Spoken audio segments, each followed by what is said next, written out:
నమస్కారం. ఘంటారావానికి స్వాగతం. ముందుగా ప్రధానాంశాలు. ఏడాది విజయాలను తెలుపుతూ ప్రధాని బహిరంగ లేఖ. అంతర్జాతీయ నాయకత్వ స్థాయికి దేశాన్ని తీసుకెళ్లేలా పాలించినట్లు వెల్లడి.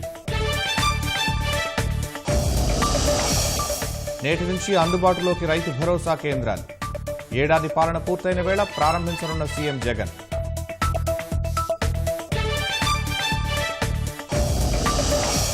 నవరత్నాల పేరుతో నవమోసాలు చేశారన్న తెదేపా. ఏడాదిలో ఒక్క హామీ అమలు చేయలేదని విమర్శ.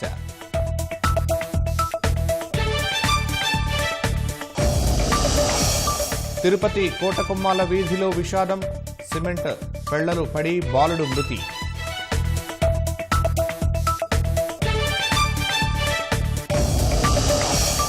WHO నుంచి వైదొలుగుతున్నట్లు ట్రంప్ ప్రకటన. చైనా ఆధీనంలోకి వెళ్లిందంటూ ఘాటు విమర్శలు.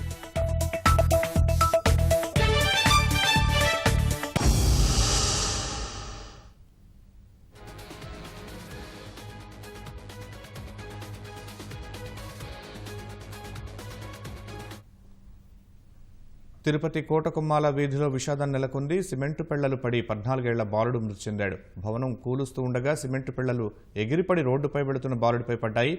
తీవ్ర గాయాల పాలైన బాలుడిని ఆసుపత్రికి తరలించి చికిత్స అందించిన లాభం లేకపోయింది. చికిత్స పొందుతూనే బాలుడు మృతి చెందాడు.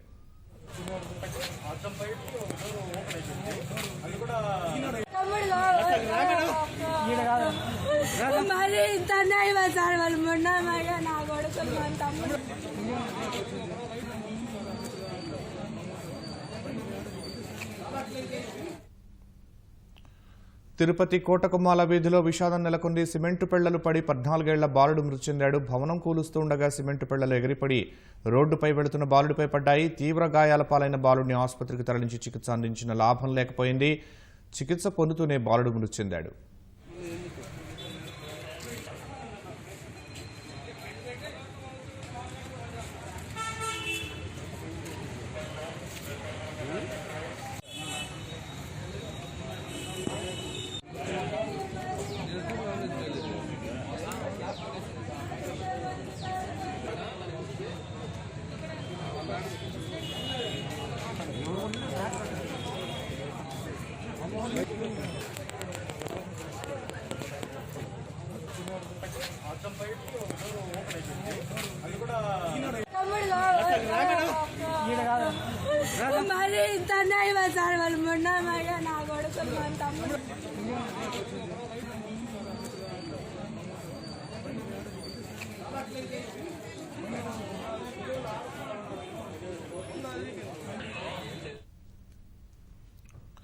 తిరుపతి కోటకొమ్మాల వీధిలో విషాదం నెలకొంది. సిమెంటు పెళ్లలు పడి 14 ఏళ్ల బాలుడు మృతి చెందాడు. భవనం కూలుస్తూ ఉండగా సిమెంటు పెళ్లలు ఎగిరిపడి రోడ్డుపై వెళుతున్న బాలుడిపై పడ్డాయి. తీవ్ర గాయాల పాలైన బాలుడిని ఆసుపత్రికి తరలించి చికిత్స అందించినా లాభం లేకపోయింది.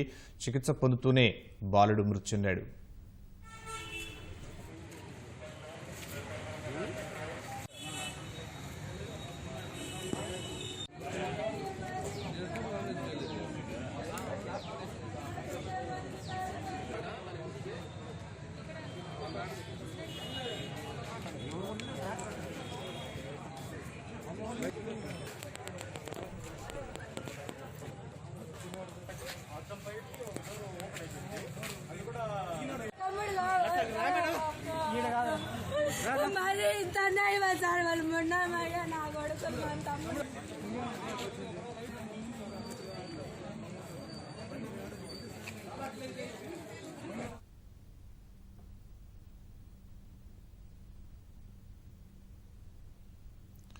ఏడాది పాలన పూర్తయిన సందర్భాన్ని పురస్కరించుకుని ప్రభుత్వం ప్రత్యేక కార్యక్రమాలు నిర్వహిస్తోంది. ఏడాది పాలనకు గుర్తుగా రాష్ట్ర వ్యాప్తంగా రైతు భరోసా కేంద్రాలను సీఎం జగన్ ఇవాళ ప్రారంభించనున్నారు. రైతులకు గిట్టుబాటు ధరలు కల్పన సహా సమస్యలను సత్వరం పరిష్కరించేందుకు సీఎం యాప్ను ప్రారంభించనున్నారు. వైకాపా అధికారం చేపట్టి నేటికి ఏడాది పూర్తయింది. ఈ సందర్భంగా రైతుల కోసం కార్యక్రమాన్ని ప్రారంభించాలని సీఎం జగన్ నిర్ణయించారు. రైతులకు సేవలందించేందుకు వీలుగా రాష్ట్రంలో ప్రతి గ్రామంలో ఒకటి చొప్పున 10,641 రైతు భరోసా కేంద్రాలను నేడు ప్రారంభించనున్నారు. తాడేపల్లిలోని క్యాంపు కార్యాలయంలో ముఖ్యమంత్రి జగన్ రైతు భరోసా కేంద్రాన్ని వీడియో కాన్ఫరెన్స్ ద్వారా ప్రారంభించనున్నారు. సీఎం యాప్ గా పిలిచే comprehensive monitoring of agriculture price and procurement app ను ఆవిష్కరించనున్నారు. అనంతరం జిల్లా కలెక్టర్లు, రైతులు, లబ్ధిదారులతో సీఎం వీడియో కాన్ఫరెన్స్ ద్వారా మాట్లాడతారు.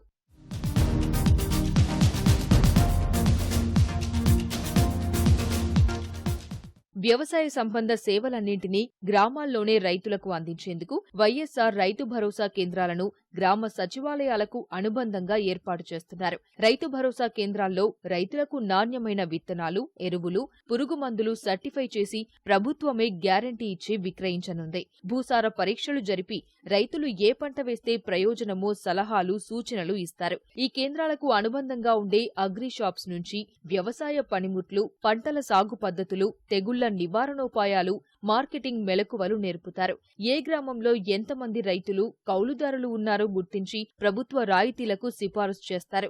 రైతులకు శిక్షణా తరగతులు, విజ్ఞాన కేంద్రాలుగా ఆర్కేబీలు పనిచేయనున్నాయి. రైతు భరోసా కేంద్రాల్లో అత్యాధునిక డిజిటల్ కియోస్కులు ఏర్పాటు చేస్తున్నారు. ఈ కియోస్కుల ద్వారా నాణ్యమైన విత్తనాలు, ఎరువులు, పురుగుమందులు, పశువుల దాణా, ఆక్వాఫీడ్, మార్కెటింగ్ సేవలు రైతులకు అందుతాయి. రైతు భరోసా కేంద్రాల ప్రారంభంతో పాటు ఆవిష్కరించనున్న సీఎం యాప్ ద్వారా ఎప్పటికప్పుడు స్థానికంగా పండే పంటల ధరలను అందులో నమోదు చేస్తారు. ప్రభుత్వం విధ్వంసంతో పాలనను ప్రారంభించిందని తెలుగుదేశం అధినేత చంద్రబాబు మండిపడ్డారు. వైకాపా సర్కార్ ఏడాది పాలనపై ట్విట్టర్లో ప్రజావేదిక కూల్చివేసిన ఫోటోను పోస్ట్ చేసిన ఆయన విధ్వంసానికి ఇదో ఉదాహరణగా పేర్కొన్నారు. అలాంటి ప్రభుత్వం నుంచి ఇంకేమో ఆశించగలమని ప్రశ్నల అస్త్రం సంధించారు. వైద్యుడు సుధాకర్ విషయంలో పోలీసు, ప్రభుత్వ అధికారులపై సీబీఐ కేసులు నమోదు చేసింది. నిబంధనలకు విరుద్ధంగా వ్యవహరించారంటూ హైకోర్టు ఆదేశాల మేరకు కేసులు నమోదు చేసినట్లు సీబీఐ వెల్లడించింది. ప్రస్తుతానికి పేర్లు తెలియకపోవడంతో గుర్తు తెలియని వారిగా కేసు నమోదు చేసింది. వైద్యుడు సుధాకర్ వాంగ్మూలంలో ఉన్న ప్రతి అంశాన్ని ఎఫ్ఐఆర్లో పొందుపరిచింది. నేరపూరిత కుట్ర, ప్రమాదకర ఆయుధాలతో గాయపరచడం వంటి సెక్షన్లు పేర్కొంది. 3 రోజులు అంతకు మించి నిర్బంధించడం, చోరీ వంటి సెక్షన్లు ప్రకారం కేసు నమోదు చేసింది. ఒక బుల్లెట్, కారు తాళాలు, 10 లక్షల రూపాయలు అపహరించారని ఫిర్యాదులో వివరించింది. ఏటీఎం కార్డులు ఉన్న పర్సు, 1000 రూపాయలు దొంగిలించినట్లు తెలిపింది. వైద్యుడు సుధాకర్ పేర్కొన్న ప్రతి అంశాన్ని పరిగణలోకి తీసుకుని హైకోర్టు ఆదేశం మేరకు సీబీఐ దర్యాప్తును ఆరంభించింది. ఈ కేసును విశాఖ సీబీఐ ఎస్పీ విమలాదిత్య దర్యాప్తు చేయనున్నారు.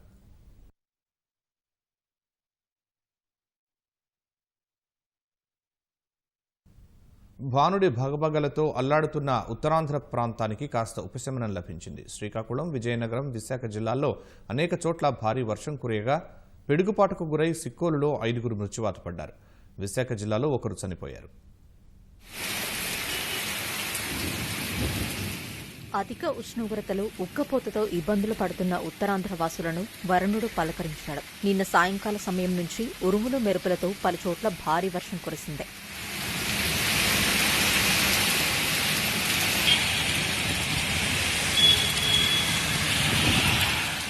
ఒక్కసారిగా వాతావరణంలో వచ్చిన మార్పు వల్ల ప్రజలకు కాస్త ఆహ్లాదం చేకూరినా శ్రీకాకుళం జిల్లాలోని పలు కుటుంబాల్లో మాత్రం విషాదం నింపింది. పిడుగుపాటు సృష్టించిన బీభత్సంతో వంగర మండలంలో 3 మృతి చెందారు. రాజాం, సీతంపేట మండలాల్లో ఒక్కొక్కరు చొప్పున కన్నుమూశారు. మరికొందరు ఆస్పత్రిలో చికిత్స పొందుతున్నారు.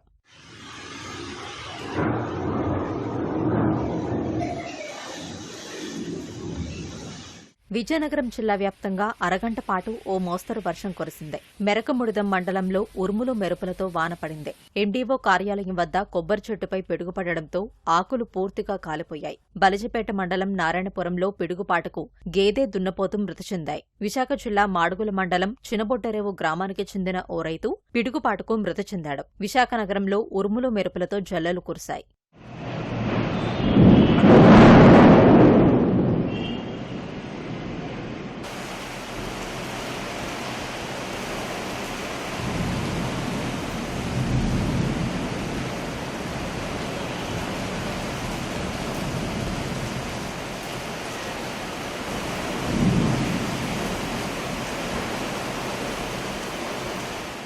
చిత్తూరు జిల్లా పీలేరులో గాలివాన భీభత్సం సృష్టించింది. పట్టణంలోని విద్యుత్ స్తంభాలు నేలకొరిగాయి. విద్యుత్ సరఫరాకు స్వల్ప అంతరాయం కలిగింది. కొన్ని చోట్ల షెడ్ల పైకప్పుకున్న రేకులు ఎగిరిపడ్డాయి.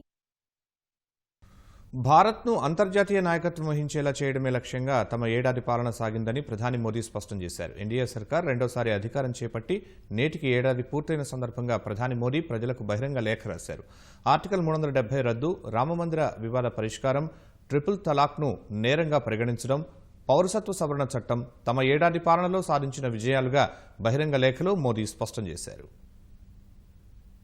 ఎన్డీఏ సర్కార్ రెండోసారి కేంద్రంలో అధికారం చేపట్టి ఏడాది పూర్తి చేసుకున్న వేళ ప్రధాని నరేంద్ర మోదీ ప్రజలకు బహిరంగ లేఖ రాశారు.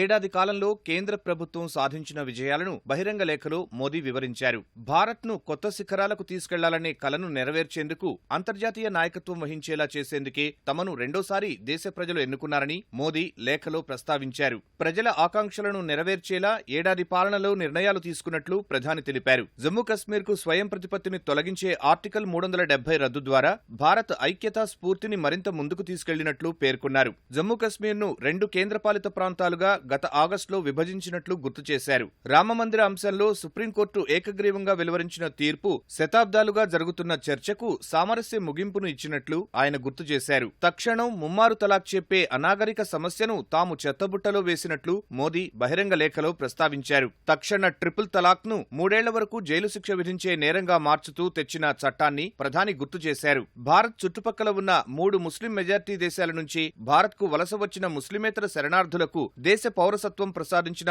పౌరసత్వ సవరణ చట్టాన్ని మోదీ తన లేఖలో పేర్కొన్నారు. పౌరసత్వ సవరణ చట్టం భారతదేశ దయాగుణాన్ని, కలుపుకునిపోయే తత్వాన్ని చాటిందని ఆయన అభివర్ణించారు. త్రివిధ దళాల మధ్య మరింత సమన్వయం కోసం చీఫ్ ఆఫ్ డిఫెన్స్ స్టాఫ్ పోస్టును సృష్టించామని గుర్తు చేశారు. మిషన్ గగన్యాన్ సన్నాహాలు ముమ్మరం చేసినట్లు సైతం స్పష్టం చేశారు. పేదలు, రైతులు, మహిళలు, యువత సాధికారతే తమ ప్రాధాన్యాలని వివరించిన ప్రధాని ఇప్పుడు పీఎం కిసాన్ సమ్మాన్ నిధిలో దేశంలోని రైతులందరినీ చేర్చినట్లు చెప్పారు. 9,50,00,000 రైతుల ఖాతాల్లో ఒక్క ఏడాదిలోనే 72,000 కోట్లు జమ చేసినట్లు వివరించారు. 15 కోట్ల గ్రామీణ కుటుంబాలకు పైపుల ద్వారా నేరుగా తాగునీరు అందించేందుకు జలజీవన్ మిషన్ ఉపకరిస్తుందని మోదీ పేర్కొన్నారు.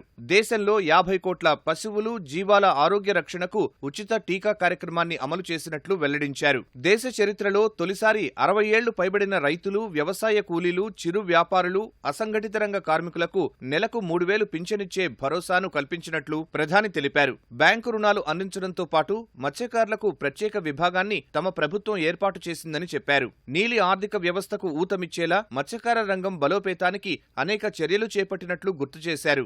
వ్యాపారుల సమస్యలను నిర్దిష్ట సమయంలో పరిష్కరించేందుకు వ్యాపారీ కళ్యాణ్ బోర్డు ఏర్పాటుకు నిర్ణయం తీసుకున్నట్లు వివరించారు. స్వయం సహాయక బృందాలకు చెందిన 7 కోట్లకు పైగా మహిళలకు గరిష్ట ఆర్థిక సాయం చేసినట్లు ప్రధాని వివరించారు. స్వయం సహాయక బృందాల రుణ గ్యారంటీ పరిమితిని 10 లక్షల కోట్ల నుంచి 20 లక్షల కోట్లకు ఇటీవలే పెంచినట్లు మోదీ వెల్లడించారు. గిరిజన పిల్లలకు విద్యను అందించేందుకు 400కు పైగా ఏకలవ్య మోడల్ రెసిడెన్షియల్ పాఠశాలలను నిర్మిస్తున్నట్లు తెలిపారు. తమ ప్రభుత్వం తీసుకున్న నిర్ణయాలు, పథకాలతో గ్రామీణ, పట్టణ అంతరం తొలగిందని వివరించారు. తొలిసారి గ్రామీణ ప్రాంతాల్లో ప్రజలు పట్టణ ప్రాంతాలతో పోలిస్తే 10% అదనంగా అంతర్జాలం వాడుతున్నట్లు బహిరంగ లేఖలో మోదీ పేర్కొన్నారు. తమ ప్రభుత్వం తీసుకున్న నిర్ణయాల కారణంగా దేశంలోని 130 కోట్ల మంది ప్రజలు దేశ అభివృద్ధిలో భాగస్వాములైనట్లు భావిస్తున్నారని ఆయన చెప్పారు. జనశక్తి, రాష్ట్ర శక్తితో కూడిన కాంతి దేశం మొత్తం ప్రసరిస్తోందని మోదీ వివరించారు. సబ్కా సాత్, సబ్కా వికాస్, సబ్కా విశ్వాస్ మంత్రంతో భారత్ అన్ని రంగాల్లో ముందుకు వెళుతోందని ప్రజలకు రాసిన బహిరంగ లేఖలో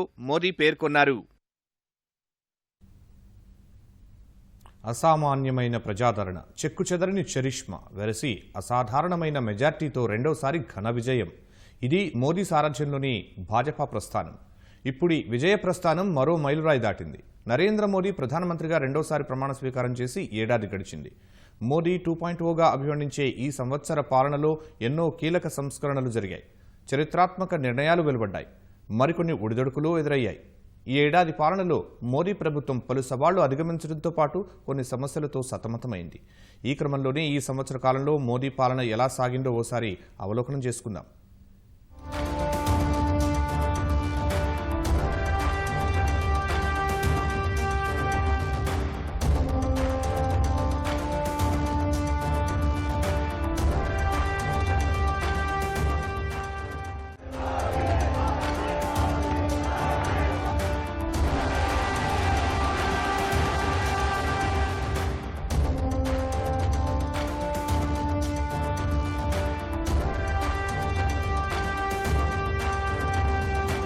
సబ్కా సాథ్ సబ్కా వికాస్. గతేడాది మే 30న ప్రధానమంత్రిగా రెండోసారి ప్రమాణ స్వీకారం చేసిన సమయంలో నరేంద్ర మోదీ ఇదే మంత్రం జపించారు. 2014లో మొదటిసారి అధికారంలోకి వచ్చిన నాటి నుంచి ఇప్పటి వరకు చూస్తే మోదీ చరిష్మా పెరుగుతూ వచ్చింది. అచ్చే దిన్ నుంచి ఆత్మ నిర్భర్ భారత్ అభియాన్ వరకు అన్నింటా ఆయనే కీలక పాత్ర పోషిస్తూ దేశాన్ని ప్రగతి పథంలో నడిపేందుకు నిత్యం కృషి చేశారు. పకడ్బందీ ప్రణాళికలు, ప్రయోగాలకు పెద్దపీట వేశారు. అధికారంలోకి వచ్చిన నాటి నుంచి నిర్మాణాత్మక నిర్ణయాలు తీసుకుంటూ వచ్చారు. అందులో కొన్ని చరిత్రాత్మకమైనవి ఉన్నాయి. దేశ ఆత్మగౌరవాన్ని నిలబెట్టే ప్రపంచ చిత్రపటంలో భారత్ స్థానాన్ని బలోపేతం చేసే నాయకత్వాన్ని నరేంద్ర మోదీ అందించారు.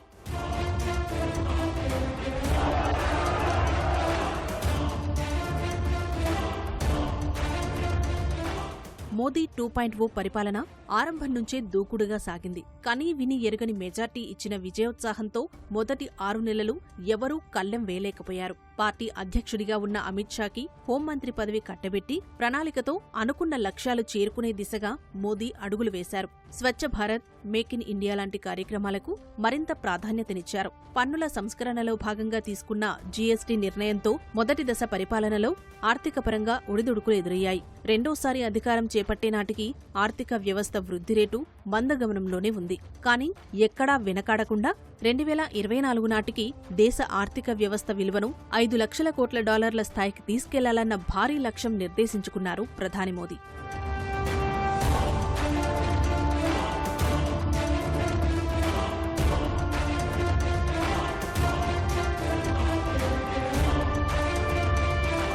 రెండోసారి అధికారంలోకి వచ్చాక ఆగస్టులో స్వాతంత్ర దినోత్సవ సందర్భంగా చేసిన ప్రసంగంలోనే భవిష్యత్ కార్యాచరణ ప్రకటించారు మోదీ. విప్లవాత్మక సంస్కరణలు, నిర్మాణాత్మక మార్పులు, సులభతర వాణిజ్యానికి బాటలు పరచడం లాంటి కీలక అంశాలు ఎర్రకోట వేదికగా ప్రస్తావించారు. ఆర్థిక వ్యవస్థను బలోపేతం చేయటమే ప్రధాన లక్ష్యమని చెప్పటమే కాదు, అందుకు అవసరమైన చర్యలు చేపట్టడంలోనూ నిబద్ధత చూపారు. 2024 నాటికి $5 లక్షల కోట్ల ఆర్థిక వ్యవస్థ లక్ష్యాన్ని సాధించడానికి చేపట్టిన సంస్కరణలు, రైతు ఆదాయం రెట్టింపు నినాదం, మహిళా సాధికారత చర్యలు, కార్మిక సంస్కరణలు, ముస్లిం మహిళలకి భారీ ఊరటనిచ్చే ట్రిపుల్ తలాక్ చట్టం వంటివి మోదీ చరిష్మా అమాంతం పెంచేశాయి.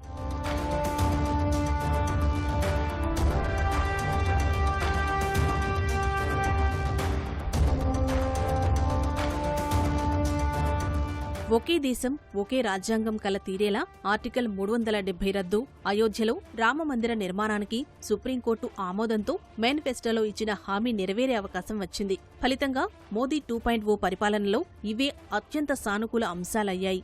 రాజ్యసభలో ఆధిక్యం లేకపోయినా వివాదాస్పద బిల్లులు గట్టెక్కేలా చేసిన వ్యూహరచన మోదీకి రాజకీయంగా ఎదురు లేకుండా చేసింది. ఇన్ని సానుకూలతల మధ్య సీఏఏ అంశం ఒక్కటే కాస్త వివాదాస్పదంగా మారింది. ఇక గత సెప్టెంబర్లో అమెరికాలోని డల్లాస్లో జరిగిన హౌదీ మోదీ కార్యక్రమం మోదీకి ఉన్న ప్రజాదరణను మరింత పెంచింది.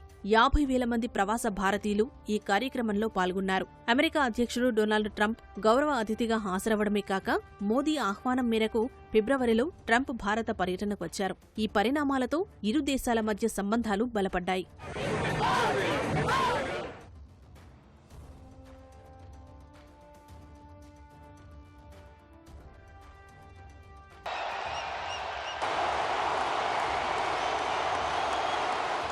మోదీ 2.0 పరిపాలనకు ఏడాది పూర్తవుతున్న ఈ సందర్భంలో కరోనా సంక్షోభాన్ని ప్రత్యేకంగా ప్రస్తావించాల్సిందే. జనవరి నుంచి ఇప్పటివరకు ఈ వైరస్ వ్యాప్తి పెరుగుతూనే ఉంది. ఆర్థికపరంగా దేశం చాలా నష్టపోయింది. ఇంత సంక్లిష్ట సమయంలోనూ మోదీ ఎక్కడా విరవకుండా ఆర్థిక వ్యవస్థకు జవసత్వాలు ఇచ్చేందుకు ప్రాధాన్యతనిచ్చారు. అందులో భాగంగానే ఆత్మనిర్భర భారత్ అభియాన్ ద్వారా 20 లక్షల కోట్ల రూపాయలకు పైగా ఉద్దీపన ప్యాకేజీ అందించారు. అన్ని రంగాలకు ఆర్థిక తోడ్పాటునందిస్తూనే సాగు రంగానికి అగ్ర తాంబూలం ఇచ్చారు. ఇక స్థానికతకే పట్టం కట్టాలని స్వదేశీ మంత్రం జపించారు. ఇలా ఈ ఏడాది కాలంలో ఎన్నో చరిత్రాత్మక నిర్ణయాలు, సంస్కరణలతో ప్రధాని మోదీ తనదైన శైలిలో పరిపాలన సాగించారు.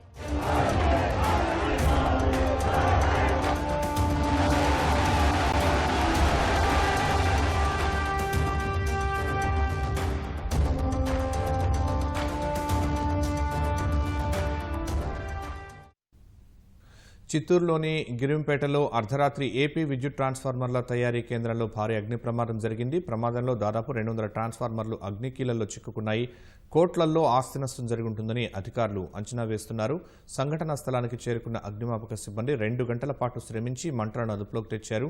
పెద్ద ఎత్తున అగ్నికీలలో ఎగసిపట్టడంతో పరిసర ప్రాంతాల ప్రజలను సురక్షిత ప్రాంతాలకు తరలించారు. ప్రమాదానికి షార్ట్ సర్క్యూట్ కారణమా లేక అక్కడ సిబ్బంది పొరపాట్లేమైనా ఉన్నాయా అనే కోణంలో అధికారులు విచారణ చేస్తున్నారు. స్థానిక సంస్థల ఎన్నికల ప్రక్రియ మళ్లీ మొదటి నుంచి ప్రారంభమయ్యే అవకాశాలే ఎక్కువ కనిపిస్తున్నాయి. కరోనా నేపథ్యంలో స్థానిక ఎన్నికలను 6 వారాల పాటు వాయిదా వేశారు. ఆ గడువు ముగిసి ఇప్పటికే వారం రోజులకు పైగా దాటిపోయింది.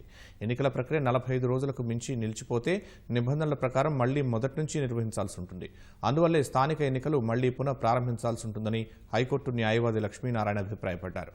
నామినేషన్ల సందర్భంగా చెలరేగిన అల్లర్లు, ఆ తర్వాత ప్రభుత్వ పథకాలను స్థానిక ఎన్నికల్లో పోటీ చేసే అభ్యర్థులతో లబ్ధిదారులకు అందజేయడం వంటి వ్యవహారాలు సాగాయి. ఈ నేపథ్యంలో ఎన్నికల ప్రక్రియ పూర్తిగా మొదటి నుంచి మొదలుపెట్టే అవకాశాలు ఎక్కువగా ఉన్నట్లు తెలుస్తోంది. ఎలక్షన్ సంబంధించి పోస్ట్ పోయిన అయిన తర్వాత మరి ఏప్రిల్ 26వ తారీఖు తోటి ఆ వాయిదా ముగింపు అవుతుంది. కానీ కొత్తగా వచ్చిన ఎస్సీసీ కమిషనర్ గారు దాని మీద 26వ తారీఖు తర్వాత కానీ 26వ తారీఖు ముందు కానీ ఆ రోజులో కానీ ఎలాంటి మళ్ళీ ఫర్దర్ వాయిదా వేయడానికి చర్యలు తీసుకోకుండా ఆఫ్టర్ 1 వీక్ తర్వాత ఏదైతే చర్యలు తీసుకున్నారో దాని ప్రకారం 26వ తారీఖుతో ఎలక్షన్ ప్రాసెస్ అంతా సీజ్ అయింది కనుక మళ్ళీ కొత్తగా మొత్తం ప్రాసెస్ బిగిన్ చేయాల్సిందే. అట్లాగే రిప్రజెంటేషన్ ఆఫ్ పీపుల్ యాక్ట్ కింద 45 రోజుల్లో గనక ఎలక్షన్ గనక జరగకపోయింది ఏదైనా కారణాలతోటి మళ్ళీ ఫ్రెష్గా ఎలక్షన్ జరగాల్సిన విధానం కూడా ఉంది. తూర్పుగోదావరి జిల్లా గొల్లల మామిడాడలో కరోనా వైరస్ వణికిస్తోంది. పాడి పంటలతో అలరారే గ్రామం కరోనా కబంధహస్తాల్లో తల్లడిల్లుతోంది. ఇటీవల కరోనా లక్షణాలతో ఓ వ్యక్తి చనిపోయిన తర్వాత నమోదవుతున్న కేసుల పరంపర కొనసాగుతూనే ఉంది. శుక్రవారం ఒక్కరోజే ఈ గ్రామంలో 10ల సంఖ్యలో వైరస్ సోకినట్లు నిర్ధారించారు. ఫలితంగా తూర్పు భద్రాద్రిగా పేరుగాంచిన గొల్లల మామిడాడ నిర్మానుష్యంగా మారింది. 21,000 జనాభా ఉన్న గ్రామం మొత్తాన్ని కంటైన్మెంట్ జోన్గా మార్చారు. కొందరు ఆసుపత్రుల్లో, మరికొందరు క్వారంటైన్ కేంద్రాల్లో, ఇంకొందరు స్వీయ నిర్బంధంలో బిక్కుబిక్కుమంటూ గడపాల్సిన దుస్థితి నెలకొంది. లాక్డౌన్ నిబంధనలు సడలింపుల తర్వాత కొందరు అజాగ్రత్తగా వ్యవహరించడం వల్లే ఈ పరిస్థితి తలెత్తిందని తూర్పుగోదావరి జిల్లా కలెక్టర్ చెప్పారు. జీ మామిడాడకు సంబంధించి 83 కేసులు ఏవైతే ఉన్నాయో అది పెద్దపూడి మండలంలోనే ఉన్నాయి. అంటే ఒక్క వ్యక్తి వల్ల ఇవన్నీ స్ప్రెడ్ కూడా అవ్వటం జరిగింది. దీనికి ప్రధానమైనటువంటి కారణం కూడా ఏంటంటే 17th తర్వాత మనం లాక్డౌన్ నిబంధనలు లేవు కాబట్టి, స్ట్రిక్ట్గా లేవు కాబట్టి వాళ్ళు కొద్దిగా అజాగ్రత్తతో అటు ఇటు తిరగడం, ముఖ్యంగా ఆ వ్యక్తి ఎవరైతే ఉన్నారో అతను షాప్స్, టీ స్టాల్లు మెయింటైన్ చేయడం వల్ల, అతను యాక్టివ్ పర్సన్గా ఉండి అన్ని చోట్ల తిరగడం వల్ల ఇది ఎక్కువగా స్ప్రెడ్ అయింది. బట్ మనం కూడా ఎవరిని వదలకుండా మొత్తం టోటల్గా కూడా చెక్ చేయడం జరిగింది. ప్రతిరోజు కూడా వాళ్ళ ప్రైమరీ కాంటాక్ట్స్, సెకండరీ కాంటాక్ట్స్ ఇవన్నీ కూడా మనము చెక్ చేసాము. అదేవిధంగా ఇప్పుడు కేసెస్ ఏవైతే ఉన్నాయో వాళ్లకు హోమ్ ఐసోలేషన్కు సంబంధించి కూడా పెట్టడం జరిగింది. విశాఖలో సిపిఐ రాష్ట్ర కార్యదర్శి రామకృష్ణ మాట్లాడుతున్నారు. ప్రత్యక్ష ప్రసారం ద్వారా చూద్దాం. నవరత్నాలు అమలు చేయడానికి ఈ ప్రభుత్వం ప్రాధాన్యత ఇస్తుందని చెప్పి మేము కూడా కొంత సానుకూలంగా చూసాం. వాస్తవానికి నవరత్నాల అమలు కోసం ఈ ప్రభుత్వం కొంత కృషి చేసిన మాట వాస్తవమే, దాన్ని మనం కాదనలేము. కానీ తీరా ఏడాది పాలన చూసిన తర్వాత ఇవాళ నవరత్నాల అమలు కంటే, ప్రజలకిచ్చిన వాగ్దానాలు అమలు చేయడం కంటే మరింతగా కక్ష సాధింపు ధోరణితో ప్రజాస్వామ్యాన్ని అపహాస్యం చేసే పద్ధతుల్లో ఈ సంవత్సర కాలం పరిపాలన పైన ఒక్క మాటలో చెప్పాలంటే ఒక అప్రజాస్వామిక ముఖ్యమంత్రిగా ఆయన పేరు తెచ్చుకున్నారు. వాస్తవానికి ఎన్నికల్లో చెప్పిన అన్ని వాగ్దానాల కంటే పెద్ద వాగ్దానం ఏమంటే, మా పార్టీ అధికారంలోకి వస్తే 25 మంది ఎంపీలు నాకు గెలిస్తే కేంద్రంలో ప్రభుత్వం ఎవరున్నా రాష్ట్రానికి ప్రత్యేక హోదా చేస్తామన్నాడు. ప్రత్యేక హోదా అదే వస్తుంది, ఖచ్చితంగా మనకి 25 మంది ఎంపీలు కావాలన్నారు. ప్రజలు కూడా 22 మంది ఎంపీలు గెలిపించారు. 22 మంది ఎంపీలు గెలిపించడమే కాకుండా ఆ తర్వాత జరిగిన రాజ్యసభ ఎన్నికల్లో 4 సీట్లుంటే 4 సీట్లు కూడా వైఎస్ఆర్ కాంగ్రెస్సే గెలిచింది. 100% 4 రాజ్యసభ స్థానాలు కూడా వైఎస్ఆర్ కాంగ్రెస్ పార్టీనే గెలిచింది. మరి నేను అడుగుతా ఉన్నా జగన్మోహన్ రెడ్డి గారిని, ఇవాళ నీవేం చెప్తా ఉన్నావు? ఎవరికి మెజార్టీ రాదనుకున్నాం, కానీ బీజేపీకి స్పష్టమైన మెజార్టీ వచ్చింది కాబట్టి మనం సాధించలేకపోతా ఉన్నాం. పోనీ అక్కడితో ఆగుతా ఉన్నావా? మళ్ళీ రేపు పొద్దున మనపైన ఆధారపడే ప్రభుత్వాలు వస్తాయి, అప్పుడు ప్రత్యేక హోదా సాధిస్తామని మరోమారు ప్రజలను మోసం చేస్తూ ఉన్నాం. నేను జగన్మోహన్ రెడ్డి గారిని అడుగుతా ఉన్నా, లోక్సభలో వాళ్ళకి మెజార్టీ ఉన్నమాట వాస్తవమే, మరి రాజ్యసభలో వాళ్ళకి మెజార్టీ లేదు కదా, రాజ్యసభలో మీ పైన డిపెండ్ అయ్యారు కదా, మరి మీరు ఏం చేశారు? ఒకరికొకరు పోటీపడి మీరు రాజ్యసభలో కూడా ఆయన అడక్కముందే చేతులు ఎత్తా ఉన్నారు. చివరికి అమిత్ షా గారు ఒక ఫోన్ చేస్తే ఒక ఇండస్ట్రియలిస్ట్కి, ఒక పారిశ్రామికవేత్తకి రాజ్యసభ సీట్ ఇచ్చావు నీవు. మొబైల్ నంబర్ల విషయంలో టెలికాం నియంత్రణ సంస్థ ట్రాయ్ కీలక ఆదేశాలు జారీ చేసింది. ఇక నుంచి దేశంలో 11 అంకెల మొబైల్ నంబర్ను వినియోగించాలని ప్రతిపాదించింది. ఈ అంశంపై పలువురితో చర్చించిన అనంతరం ట్రాయ్ కొన్ని సిఫార్సులను విడుదల చేసింది. దేశంలో ప్రస్తుతం ఉన్న 10 అంకెల మొబైల్ నంబర్ల స్థానంలో 11 అంకెలతో తెస్తే కొత్త నంబర్ల సంఖ్య పెంచుకోవచ్చని ట్రాయ్ పేర్కొంది. మొబైల్ నంబర్ ముందు 9 కలపడం ద్వారా అది 11 అంకెలుగా మారనుంది. దీనివల్ల టెలికాం ఆపరేటర్లకు కొత్తగా మరో 1000 కోట్ల మొబైల్ నంబర్లను వాడుకలోకి తీసుకురావచ్చని ట్రాయ్ తెలిపింది. ఇకపై ల్యాండ్లైన్ నుంచి మొబైల్ నంబర్కు కాల్ చేస్తే ముందు 0 కలపాలని ట్రాయ్ పేర్కొంది. అయితే ల్యాండ్లైన్ నుంచి ల్యాండ్లైన్కు, మొబైల్ నుంచి ల్యాండ్లైన్కు చేస్తే 0 అవసరం లేదని తెలిపింది. ప్రస్తుతం డాంగిల్స్కు 10 అంకెల నంబర్లే ఉన్నాయి. ఇకపై వాటిని 13 అంకెలకు పెంచాలని ట్రాయ్ సిఫార్సు చేసింది. ప్రపంచ ఆరోగ్య సంస్థ నుంచి వైదొలుగుతున్నట్లు అమెరికా అధ్యక్షుడు డొనాల్డ్ ట్రంప్ సంచలన ప్రకటన చేశారు.